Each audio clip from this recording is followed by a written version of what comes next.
Good morning. आज मैं नेपाल की राजधानी काठमांडू में हूँ।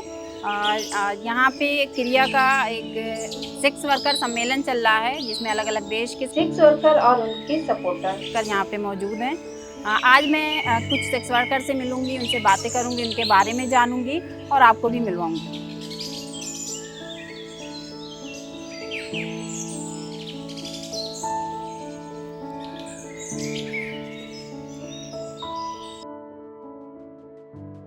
सबको नमस्कार, जिंदाबाद साथियों। हम सब सेक्स वर्करों के लिए आज इतना बड़ा खुशी का दिन है। हम लोग एक साथ हैं क्योंकि हम लोग अलग अलग कंट्री में जाके एक दूसरे से नहीं मिल पाते, नहीं उन लोगों के समाचार सुन पाते।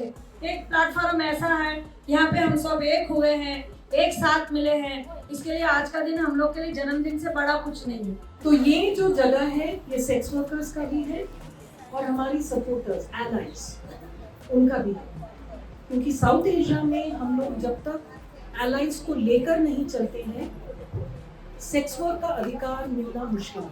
ये हमारी सच्चाई है।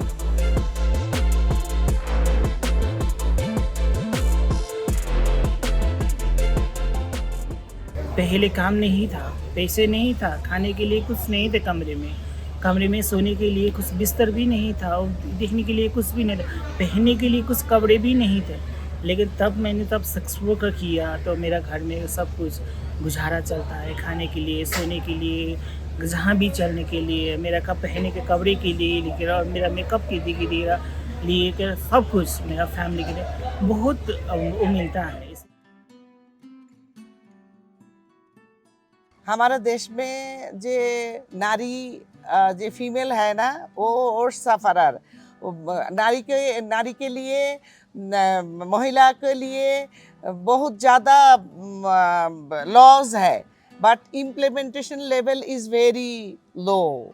इम्प्लीमेंट वास्तवायन नहीं होता है वहाँ। सो a female who seeking for legal aid, if she is trans woman or if she is sex worker, so a legal aid or services are almost untouched for them.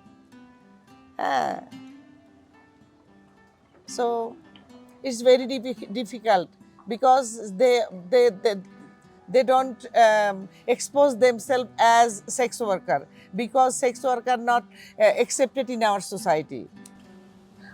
अभी कई देशों में सेक्स वर्किंग को legal कर दिया गया है, आप इसमें क्या कहना चाहेंगे? नहीं, एक तो देखें ना, जो वर्क का है काम, अगर हम देखें जो मेहनत मजदूरी, ये भी एक काम ही है। इसको अगर लीगलाइज किया जाए तो इसमें कोई वो इशू नहीं है, क्योंकि हिडन तरीके से किसी न किसी तरीके से हर देश में ये चीज़ हो रही है, ना सिर्फ अब, ये कई सालों से हो रही है। तो ये जब हो रही है तो इसको छुपाना मतलब क्यों? हम जब छुपाते हैं, क्योंकि हम अगर कोई चीज़ छुपाएंगे तो उसमें हम जो मतभेद तभी आएगा।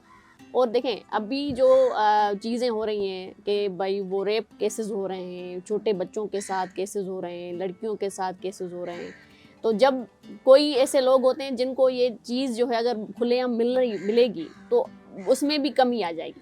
हामी चाहिँ के चाहन्छौँ भने हामी त एउटा यही देशको नागरिक हो नि त, त्यो पनि हामीले चाहिँ आफ्ना सिपलाई सदुपयोग गर्न पाउनुपर्छ र सिपलाई सदुपयोग गरे बापत चाहिँ हामीले त्यसको मूल्य श्रम पाउनुपर्छ भन्ने हाम्रो हो। तर सरकार चाहिँ यो कुरालाई मान्य दिँदैन। यो चाहिँ सिप पनि होइन, यो काम पनि होइन, यो चाहिँ जिरोमै लानुपर्छ, यो चाहिँ जथाभावी काम गर्यो, यो चाहिँ ठिक छैन, गलत हो भन्छ।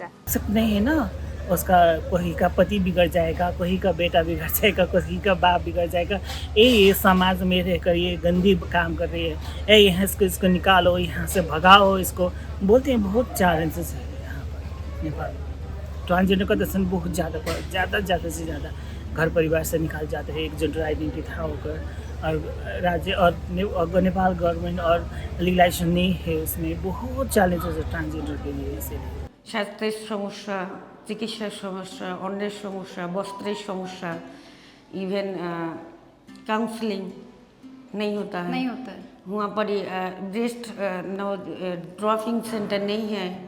वहाँ पर STI है, चिकित्सा नहीं है, ऐसा ही भी चिकित्सा नहीं है। तो कहाँ जाते हो आप लोग? थोड़ा सा मेडिकल में जा रहे हैं तो थोड़ा थोड़ा डॉक्टर लिख के दे रहे हैं, वो अवस्था में हम लोग का जीवन चल रहा है। तब मेरा थोड़ा सा मुझको STI का प्रॉब्लम दिखा, तब मैंने चले गए, तब मैंने देखा लिया, तुम क्या काम करते हो? हम सेक्स वर्कर। हाँ, कहाँ काम करती हो, क्या काम करती हो? अच्छा, तुम क्या है, महिला हो? नहीं, हम ट्रांसजेंडर। कहाँ करती हो, तुम्हारा करने की जगह कहाँ है? देखो तुम्हारे ऐसा करके देखो क्या हालत होगा, ऐसा काम मत करो। दूसरे को STI हो जाएगा तो ज़्यादा से ज़्यादा वो वायलेंस करता है डॉक्टर लोग। यानी अब मैंने कभी कभी तो मैं वो डॉक्टर के साथ तो मेरा वो भी हो जाता है, कभी बना वो होता है। हेल्थ एक इम्पोर्टेंट है, डॉक्टर का काम पेशेंट क्या है, जो पेशेंट आएगा उसका अच्छा ट्रीटमेंट करना चाहिए, लेकिन ट्रीटमेंट अच्छे से नहीं होता है कभी कभी। तो तब महिला तब वो रोग आ जाएगा तो टेस्टिंग ले जाना बहुत डरता है, गवर्नमेंट हॉस्पिटल में जाना बहुत डरता है। ट्रांसजेंडर भी वही नहीं, ज़्यादा क्वेश्चन सोचते हैं, ज़्यादा परेशान करते हैं, इसलिए हम नहीं जाएंगे। बट हम मरने के लिए तैयार हो जाएंगे, लेकिन हम टेस्टिंग नहीं करेंगे। लेकिन वो ऑर्गेनाइजेशन, विभिन्न ऑर्गेनाइजेशन से हेल्थ की कैंपिंग रखती है, हेल्थ सेक्टर के लिए काम करते हैं, तब वहाँ जाके टेस्ट करता है। तब तो थोड़ा सा कुछ अभी पहले से थोड़ा सा अच्छे हो रहे हैं। उनको कोई हुकूक नहीं मिला, उनको इजहार की आज़ादी नहीं है, बेसिक जो है वो नहीं है, बेसिक फंडामेंटल राइट्स नहीं है उनके बच्चे जो हैं वो स्कूलों में उनको एडमिशन नहीं मिलती क्योंकि उनके बाप का नाम नहीं होता, तो वो उनके बच्चे जो है ना वही काम कर रहे होते हैं। कोई हिजड़ा बन रहा होता है, कोई पिम है, या मतलब जो भी एक ब्रॉथल एरिया में एक ऐसे बच्चे के साथ होगा वही होता है उनके साथ। You know, there are so many possibilities that sex workers can be used. Police, politicians, and maybe society, they are using sex workers. You know, they don't get the money or the salary according to their service. So we need to recognize sex worker as a work. So they get that recognition, the acceptance.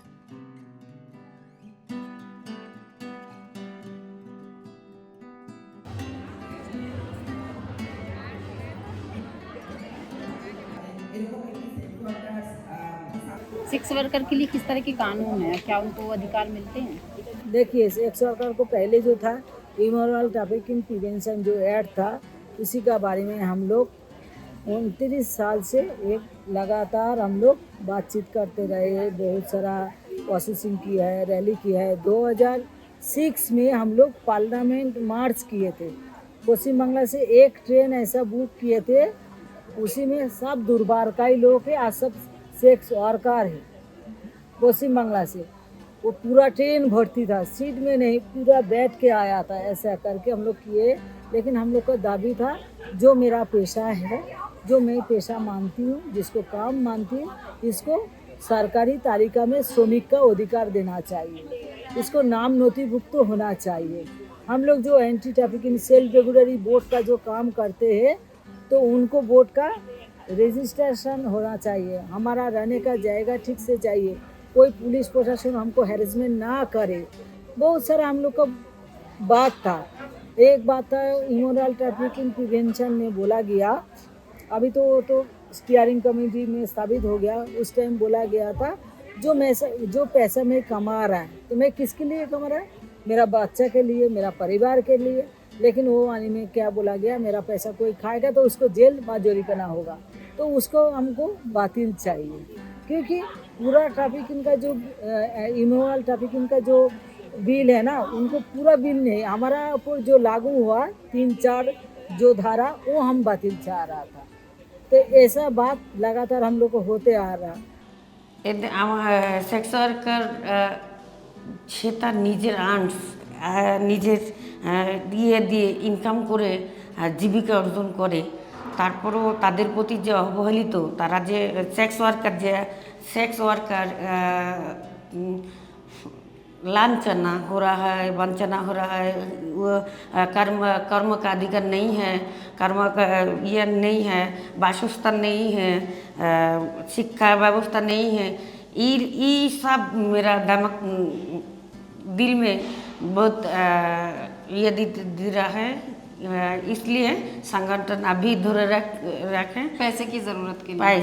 पैसा की जरूरत। जब भी मेरा sex का काम चलता है, जो मेरा ज़्यादा पैसा लगता है तो उसमें कुछ करता है, जैसा रिटायर्ड हो जाता है उसका बाद वो अचल हो गया। किसके पास खाना खा के आपका पास भूखा चाहती है, मुझसे दूर खाना दे दो, आपका कपड़ा धोता है, किसका बर्तन मसता है, लेकिन उसका क्यों कोई मदद नहीं करता है, कोई मदद नहीं करता। लेकिन वो कहाँ जाएंगे? क्यों फुटपाथ में था कर रेलवे स्टेशन में थाएगा, को भिक्का करेगा, क्यों किसी का रोड झाड़ू देगा। लेकिन हम तो सेक्स और करके रहे, हम ऐसा जीवन नहीं चाहते हैं। वहाँ पे हम तो देश का ही नागरिक है, हमारा वोट में एमपी होता है, मंत्री होता है, जनगण होता है, ताली क्यों हम सड़क में घुमाते हैं, किसी का बर्तन धोता है, किसी का कपड़ा धोता है, खाना के लिए आपके पास जाते हैं। हमारा तो कोई कुछ करना चाहिए यही बात के लिए। हमारा तो वृद्धाश्रम दिए लगे हमको, वहाँ जहाँ रोड में परे परे ना थक के वृद्धाश्रम दिए, वहाँ पे वो दूध हाल चाल में खाएगा तो बाद जीवन जी लेगा। यही है मेरा चाहना है। तो क्या और ये कुछ आसानी नहीं। से काम मिल जाते हैं? नहीं, बहुत तकलीफ होते है, मारता है। वही तू सेक्स वर्कर है तो क्यों मेरा पास आता है, हट जाओ, तेरा गादे बदबू आता है, बहुत कहता है, बहुत रोना आता है। कभी कभी और ना खा के पेट के खाली रख के सो जाते हैं रेलवे स्टेशन में, बहुत खराब लगता है। Not only sex workers, everybody is selling their body, everybody is selling their services, so it's also a work, it's also a sex work. Doctor sells their service, doctor sells their body, lawyer sells their service, that's also sex worker. And then a dancer or maybe actor, whatever we are in profession, even the housewife, no, they all some kind of do service as well as they are getting something. So we sell our body, what bad it is. So people should, society should give that respect and see this as a work, a profession only. खबर लहरिया इन्हीं तरह की कहानियों को प्राथमिकता देता है। खबर लहरिया एक ऐसा मीडिया संस्थान जो उन लोगों के मुद्दों को सामने लेकर के आता है जिनकी आवाज मुख्य धारा तक नहीं पहुंच पाती। और अगर मैं खुद की बात करूं तो मेरे लिए ये पहला मौका था जब मुझे सेक्स वर्करों और खास करके उनके साथ काम करने वाले लोग, उनके अधिकार के लिए लड़ने वाले लोगों के साथ मिलने का मौका मिला।